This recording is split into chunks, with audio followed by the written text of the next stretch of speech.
Hello दोस्तों, आज हम पढ़ने वाले हैं application of Biot Savart law. Magnetic field due to an infinitely long straight conductor carrying current. ये एक डेरिवेशन है, बायो-सैवर्ट लॉ का एक एप्लीकेशन है जिसे हम ड्राइव करने वाले हैं। तो हमने एक कैरिंग करंट लिया है जिसमें कंसीडर किया है कंडक्टर जिसका डायरेक्शन एक्स से वाई है, एक्स से वाई, और ये आगे वाई डैश तक जा रहा है, माइनस इन्फिनिटी से इन्फिनिटी तक। दोस्तों, हमने एक पॉइंट पी लिया है जो पोजीशन वेक्टर है, जिसका डिस्टेंस ए से पी तक आर आ रहा है, और यहाँ से हमने एक परपेंडिकुलर लिया है जो ओ से पी तक ए, इसका नाम हमने ए दे दिया है। ये पोजीशन वेक्टर एंगल बना रहा है फाई का, और ये एंगल थीटा बना रहा है, और ये 90 डिग्री का बना रहा है, और जिसका लॉन्ग डिस्टेंस एल है और इसका स्मॉल डिस्टेंस डी एल है। ये बायो-सैवर्ट लॉ का डेरिवेशन है जिसे हमने प्रूव किया था। हम लोग सबसे पहले साइन थीटा प्रूव करेंगे, फिर डीएल निकालेंगे, फिर आर का भी मान निकालेंगे। हमें इसमें कुछ करना नहीं है, बस साइन थीटा निकालना है, डीएल निकालना है, आर निकालना है, आर का मान, ये मैग्नेटिक फील्ड का। तो हम लोग सबसे पहले साइन थीटा निकालेंगे। साइन थीटा निकालने के लिए ये जो एंगल है ये 90 डिग्री है, ये फाई है और ये थीटा है। तो ये त्रिभुज के तीनों कोणों का योग 180 डिग्री होता है, तो उसी हिसाब से हम सारे एंगल्स का मान लिख लिए हैं 180 डिग्री, और यहाँ पर एक थीटा को यहीं छोड़ दिए हैं, 90 डिग्री को इधर से इधर कन्वर्ट कर दिए, ट्रांसपोर्ट कर दिए हैं, और माइनस फाई, ये फाई प्लस में है, इधर से आकर माइनस में हो जाएगा। ये थीटा है तो इसे हम साइन थीटा भी लिख सकते हैं क्योंकि हम साइन का मान निकाल रहे हैं, और इसे हम साइन लिख करके इसको ब्रैकेट में इधर माइनस कर देते हैं। और हम जानते हैं कि sine theta is equal to sine 90 minus phi का मान होता है कोस फाई। ये हम इक्वेशन 2 ले लेते हैं, ये हमारा इक्वेशन 1 था। अब हमारा साइन तो निकल गया, अब हम निकालेंगे आर। आर निकालने के लिए क्या करना है, cos phi is equal to base upon hypotenuse होता है।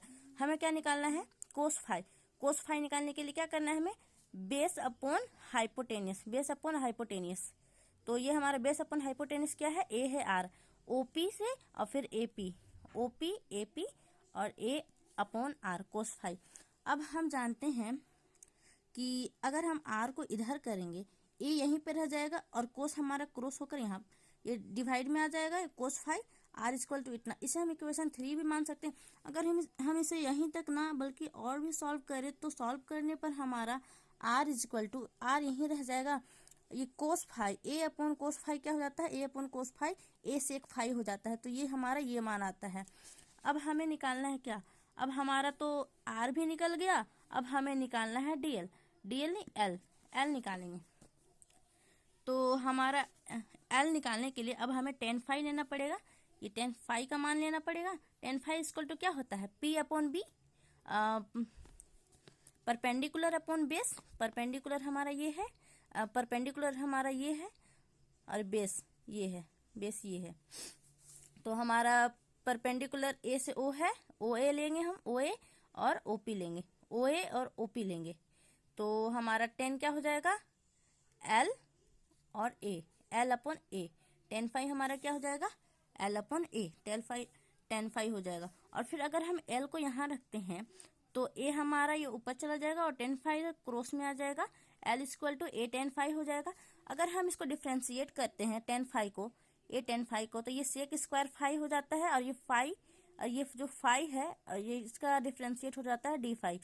तो यही हम किए हैं, इसको डिफ्रेंशिएट करने पर ये डीएल हो जाएगा, और ये ए सेक स्क्वायर फाई और डी फाई हो जाएगा डिफ्रेंशिएट करने पर। इसको हम इक्वेशन नंबर 4 मान सकते हैं। तो हमारा क्या निकल गया, हमारा डीएल निकल गया, साइन थीटा निकल गया, आर निकल गया। तो अब हम इन सभी इक्वेशंस को इक्वेशन 1, जो हम ये वाला इक्वेशन 1 लिए हैं, इसमें अगर हम पुट कर देते हैं तो पुट करने पे हमारा सबसे पहले ये वाला वैल्यू हम यहाँ लिखते हैं। सबसे पहले हम ये सब वैल्यू को लिख लिए, उसके बाद हम सब इक्वेशन को इसमें पुट कर देंगे इक्वेशन 1 में। D B is equal to mu naught upon 4 pi अपना स्थान पे रहेगा, आई भी अपना जगह पे रहेगा, ये कांस्टेंट रहेगा। फिर डीएल का मान हम क्या बैठाएंगे, डीएल का मान हमारा A sec square phi D phi है, तो वही हम लिख दिए। और फिर ये साइन थीटा का मान क्या निकला हमारा, साइन थीटा हमारा कोस फाई निकला है, तो हम ये कोस फाई लिख देंगे। और आर हमारा क्या निकला है, आर हमारा निकला है ए सेक फाई निकला है ना, इक्वेशन 3 में, तो हम ये इसका मान यहाँ बैठा देंगे। अब देखिए ये दो ठो एक है, ए स्क्वायर है, तो ये एक ए से एक ए कट जाएगा, ये सेक स्क्वायर कटेगा, ये 5 से 5 कटेगा, हमारा बच गया आई डी 5 कोस 5, ये हम यहाँ पे लिख देंगे। ये ए हमारा एक ए रह जाएगा और फिर बाकी सब वही जाएगा।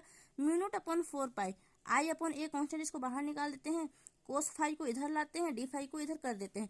और अगर हम इसको इंटीग्रेट करेंगे ऑन इंटीग्रेट बी, तो इंटीग्रेट करने पे तो ये बी हो जाएगा, म्यू नॉट अपॉन 4 पाई रहेगा और आई अपॉन ए अपना जगह पर रहेगा। इसको इंटीग्रेट करेंगे तो हम लिमिट्स क्या लिए थे, -5 से -5 1 से -5 2।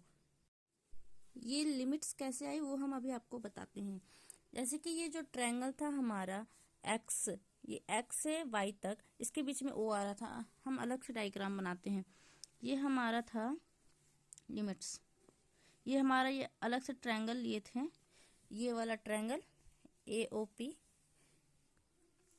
तो ये ए ओ पी, तो ये इसका डायरेक्शन क्या था, ऊपर की तरफ जा रहा था, तो ये एक्स था और ये था वाई था ना।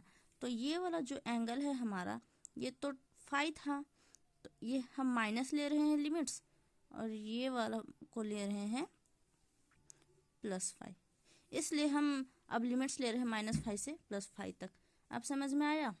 तो इंटीग्रेट करने पर लिमिट्स इतना लेते हैं, सब चीज़ वही रह जाएगा, एक कांस्टेंट बाहर निकल जाएगा आई अपॉन ए।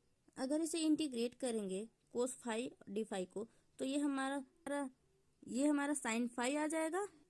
इंटीग्रेशन हटाने पे ये हमारा बी रह जाएगा म्यू नॉट आई अपॉन ए, और ये हमारा कोस 5 था वो हमारा साइन 5 हो जाएगा, और लिमिट्स हमारा इधर -5 से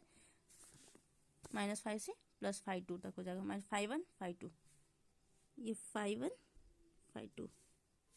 B equal to mu naught upon 4 pi I upon A sine 5 2, ये इससे माइनस कर देंगे हम लिमिट्स के हिसाब से, ये -5 1 हो जाएगा। और B equal to mu naught upon 4 pi I upon A बाहर रह जाएगा वैसे साइन 5, ये देखिए ये माइनस है, ये माइनस है, माइनस माइनस कट जाएगा, तो ये हमारा क्या हो जाएगा, प्लस हो जाएगा, प्लस साइन 5 5 2 -5 1। अब हम जानते हैं कि mu naught upon 4 pi equal to K होता है, ये हम लोगों ने प्रूव किया था।